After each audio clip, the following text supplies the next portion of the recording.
going to have strong, very strong borders, but we're going to keep the families together. Examining immigration, a call for stronger borders. A scan of the Rio Grande, how U.S. Customs and Border Patrol agents stop immigrants. We take you to Mexico, to a migrant shelter where families cry for asylum. And to Laredo, where the Catholic Church is on the ground helping thousands of migrants in their search for a better life. On a special edition of EWTN News Nightly for Monday, September 3rd, 2018.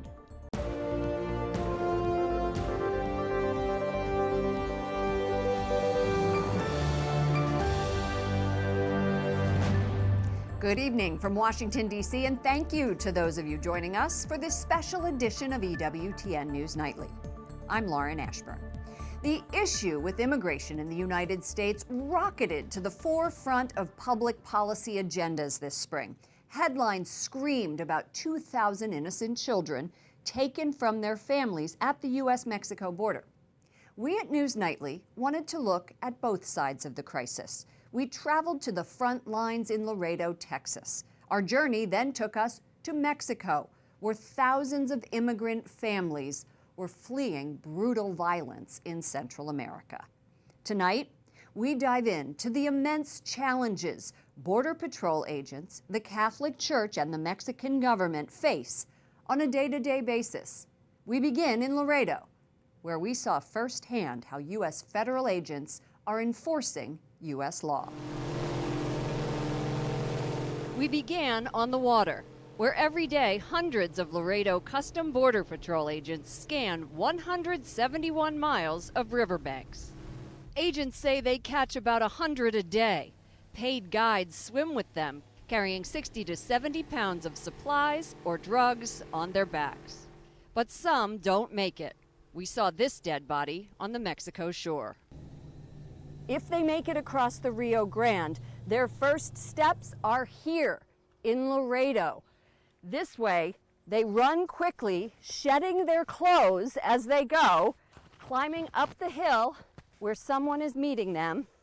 And at the top of the hill is a soccer field right here. That took me, what, a minute and a half? Okay. Agent Adela Vazapata has been on the hunt for 16 years. They'll change into their dry clothes so they'll be able to continue on and blend in within the city, because literally here right now you have seconds to minutes to apprehend them. What do you need here in order to stop this? Well, we have our cameras. We have, like I said, like we just came off the boat. We have agents that are here that might be set up and you might not be able to see them. Try our best to be everywhere. From the river to the road. Kilo Charlie Kilo 3847. Agents raid a stash house where smuggling groups take illegal aliens to wait for the next step on their journey. They arrest a handler and 5 illegal immigrants. As the sun went down, the night ended in a chase. Just working that soccer field. Did that traffic go inland or back to the river? The majority went into this rush area. We got one. This 27-year-old Honduran was caught. His guide escaped. Why do you go into the brush, run down the train tracks to catch these guys? It's to secure America. At the end of the day, that's what it's all about. In June, President Trump found himself at the eye of the immigration hurricane. While he initially refused to back down from the administration's tough stance on separating children from their families, he signed an executive order ending the separation. White House correspondent Mark Irons takes us inside June's executive order signing. We're going to have strong, very strong borders, but we're going to keep the families together. I didn't like the sight or the feeling of families being separated. There's a problem that's gone on for many years, as you know, through many administrations, and we're working very hard on immigration. Using the power of the pen, the president took action to reverse course and keep families together. But the president says he's relying on Congress to pass wider immigration reform. We have to be strong on the border, otherwise you'll have millions of people coming up, not thousands like we have now. You'll have millions of people flowing up and just overtaking the country. We're not letting that happen. So we have to be very strong on the border. In April, the administration announced all illegal border crossings would be referred for prosecution. During the executive order signing, the president shared his own personal dilemma on the immigration debate. If you're really, really pathetically weak, the country's going to be overrun with millions of people. And if you're strong, then you don't have any heart. That's a tough dilemma. Perhaps I'd rather be strong, but that's a tough dilemma. Though President Trump is demanding Congress take action on immigration reform, any legislation is unlikely to reach his desk before the November midterm elections. Mark Irons, EWTN News Nightly. Democrats and some Republicans reacted to President Trump's separation policy after visiting detention centers in Texas. It came as Congress struggled to respond to the crisis. Capitol Hill correspondent Jason Calvi has more. Immigrants cling to the American dream, but these Democrats say the young detainees they visited in a Texas detention center are living a nightmare. You don't think a child who is in this facility, who has a 6x10 living area, by the way, a supermax prison cell is 8x12, it's a 6x10 area, and you get out 2 hours a day. That, to I think a child 10 years old, is a prison. Some Republicans agree. It's heart-wrenching. It really is terrible. And I'll tell you, the fact that, going back to 2007 when President Bush tried to get comprehensive immigration reform, if that had been put in place, we wouldn't have this problem now. We would have more workers that have come from Latin America, and we would be solving our labor shortage. These Hondurans trekked 1,000 miles. Welcome to the land of the free by Border Patrol. If we are going to deter this type of activity, there has to be a consequence for entering the country illegally. That consequence being prosecution and or removal to their respective countries. Catholic leaders are condemning the policy. I don't think we should obey a law that goes against what God intends, that you would take a baby, a child, from his or her mom. I mean, that's just unjust, that's unbiblical, that's un-American. In Washington, Jason Calvi, EWTN News Nightly. The House rejected 2 immigration bills in June, representing what some say is a huge divide between the moderate and the conservative wings of the Republican Party. In order to understand the plight of immigrants seeking asylum, we traveled to a small village north of Mexico City. That's where a Catholic-run shelter helps undocumented migrants, mostly from Central America, traveling north. Pedro has traveled 48 days from Honduras to Huichapan. His feet are blistered, his back sore. Someone pushed him from the top of a speeding train. 2.5 hours north of Mexico City, trains stop here at a cement plant to unload. It's migrants like the ones behind me coming from Honduras to the United States who get on trains like this. They climb up the stairs and hang on to the roof to make it to the United States. During the journey, undocumented migrants stop at one of dozens of shelters run by the local Catholic Church. This is Casa de Peregrino. Gracias por todo, Padre. En el nombre poderoso de Jesucristo te doy gracias. Amén y amén. Where today several men from Honduras are given a meal and find a safe place to lie down before getting back on the train. They are only allowed to stay for 3 days.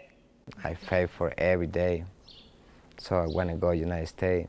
I don't got nothing in Honduras, Felipe made it once, 8 years ago. Era como un sueño. He tells me it was like a dream. He had to pinch himself. But he was deported, and since then has traveled north more than 25 times. Every time Mexico sent him back to Honduras. So I wanted one future for my family, so my country is really poor, so I want to make money. Cecilia Suarez runs Mexico's Catholic Relief Services Office. CRS is an international nonprofit that works with local churches. She says they help 100,000 Central American refugees every year. If they were not being forced by violence or poverty to leave their homes, they will stay with their families. 2 undocumented Honduran migrants decided today is the day to leave.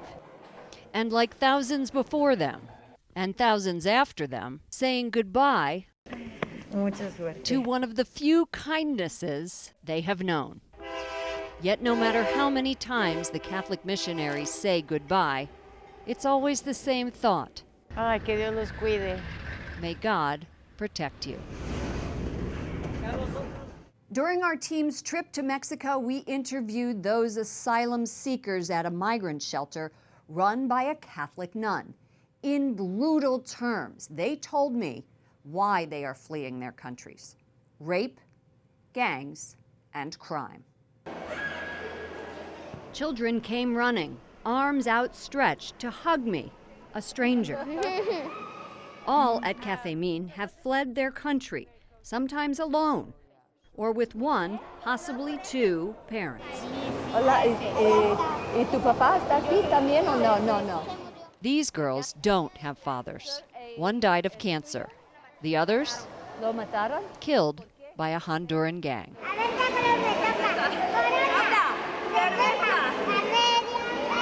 While dozens of children are doing their best to play, wearing me out, teaching their made-up games, coloring the apostles, most are unaware of the immigration debate raging around them. These shelters are providing humanitarian assistance for the ones that are already in transit.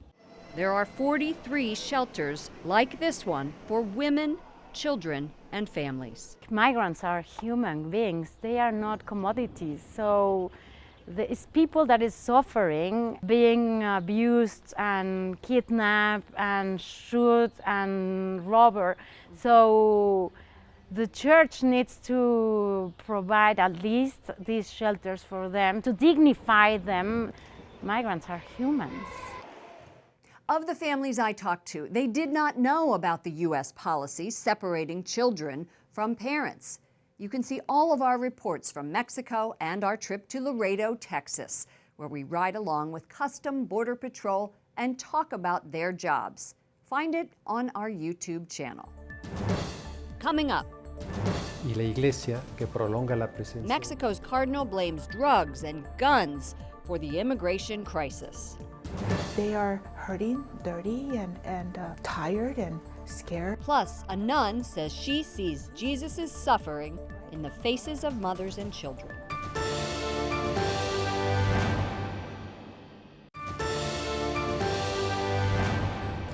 Also this spring, the American bishops made a passionate plea.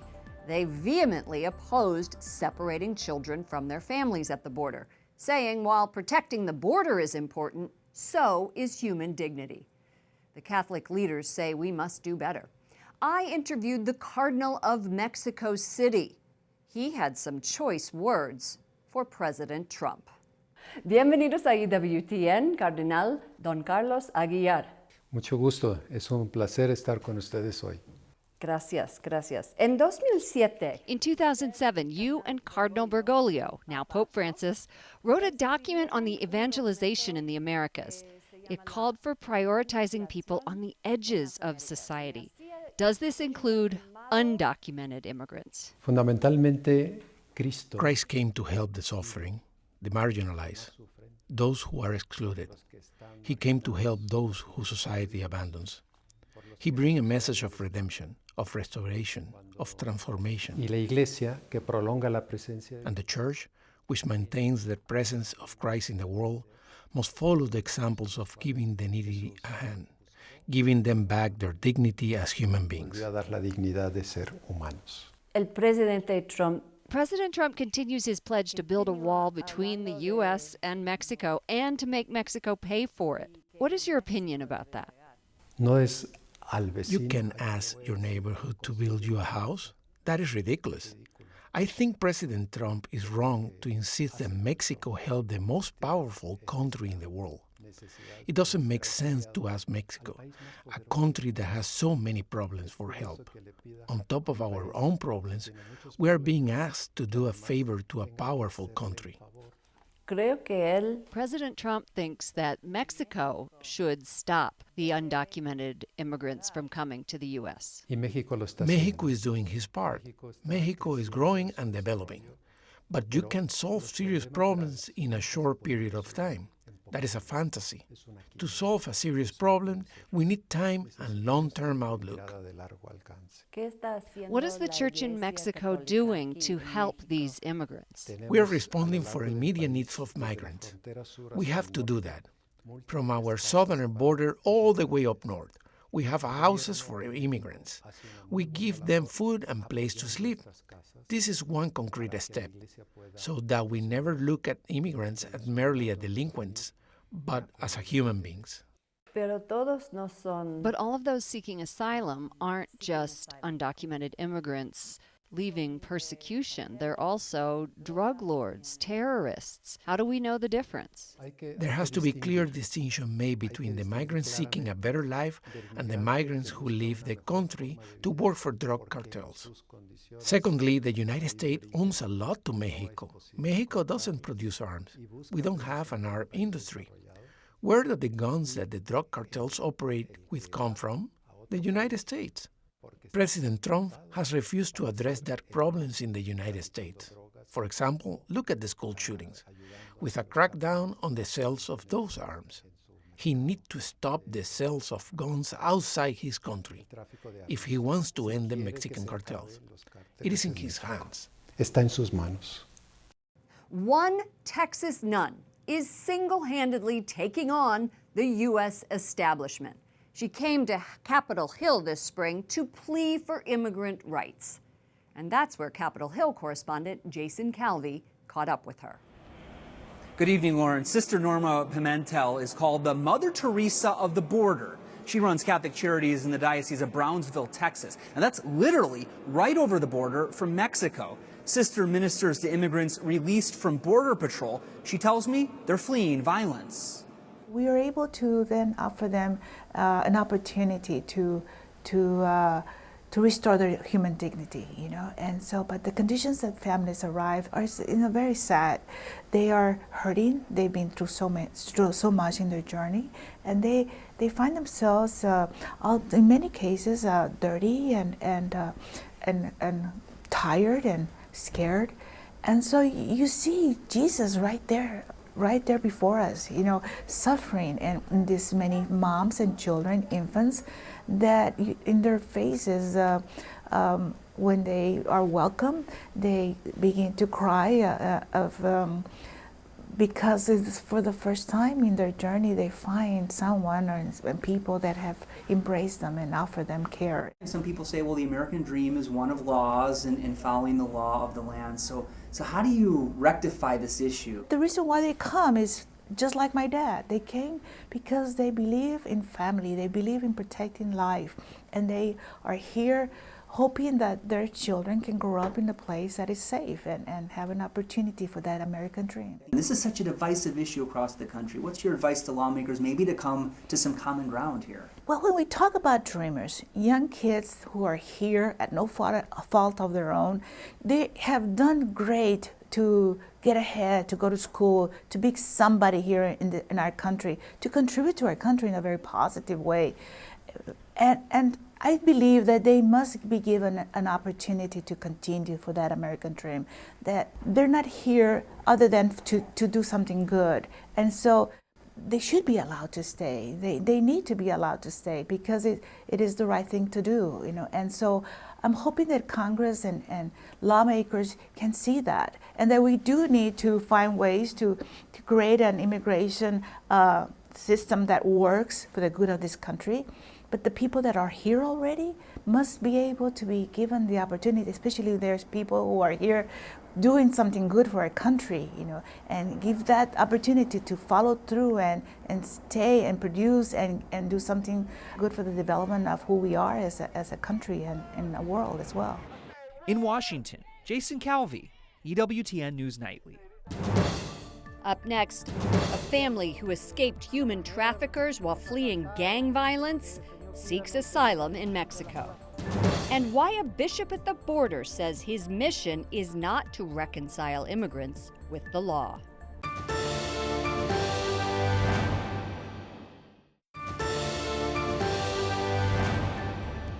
In Mexico City, many children are caught in the crossfire.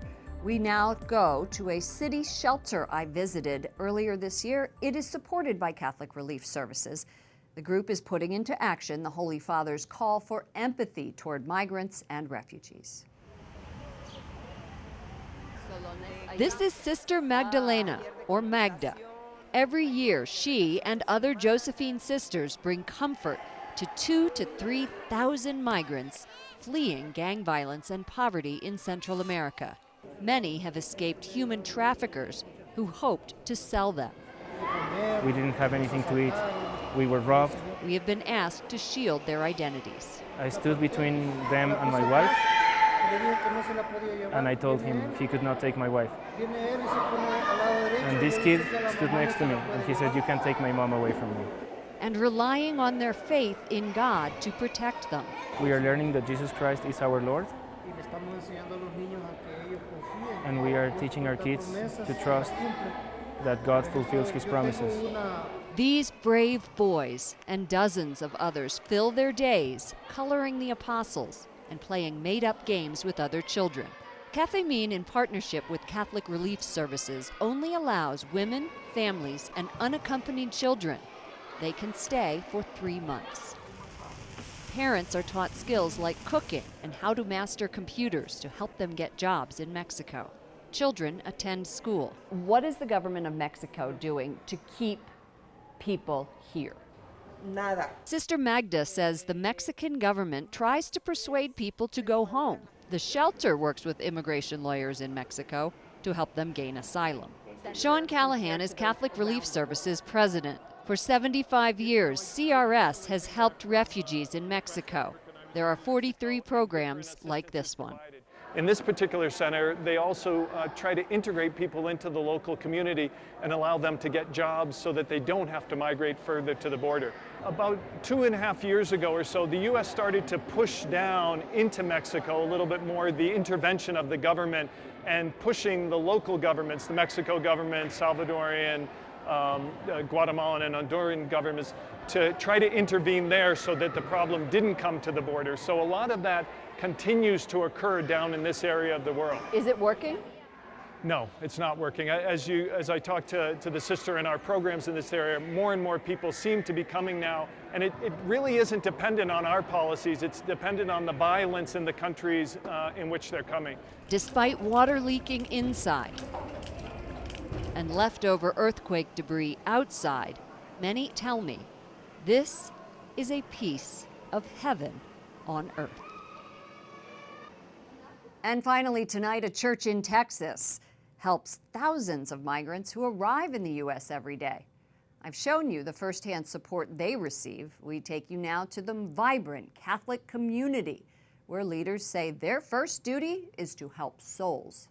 Bendito, bendito sea Dios. Just a stone's throw from Mexico, the Cathedral of St. Augustine in Laredo, Texas, beckons the weary with hope of a better life. It is the first structure that one sees when you leave Mexico and into the United States, and how wonderful that it is a holy structure. It is a structure that represents the presence of Christ. James Tamayo is the first bishop to lead this diocese, created in 2000. It stretches 175 miles along the U.S.-Mexico border and serves 222,000 Catholics. Masses are said in English and Spanish. Por mi culpa, por mi culpa, por mi gran culpa. Bishop Tamayo's mission is not to reconcile immigrants with the law. He says it's to help souls, like Nora and Valia Reyes. The twins crossed the border illegally with their parents and sister at age 8. At the time, legally, it wasn't even like maybe a thought. It was just so like my family, it's in danger or could be in danger. It really did strengthen our faith. Like it really was tested for sure, but I do believe like the Lord does things for a purpose. On a daily basis, Edith Cedillo addresses concerns of DACA recipients as they wait for Congress to act. I think our main stories would be our DACA recipients, kind of in limbo, kind of didn't know whether to renew or not renew their work authorization cards or their deferred action, and now we get to renew it. Now they get to be a little bit at ease. For now, while she helps migrants navigate the paperwork, Bishop Tamayo gives them peace of mind and spiritual support. We bring the presence of Christ into our community. He is here through the ministries that the church provides that allows the dignity and the rights of each individual to be respected.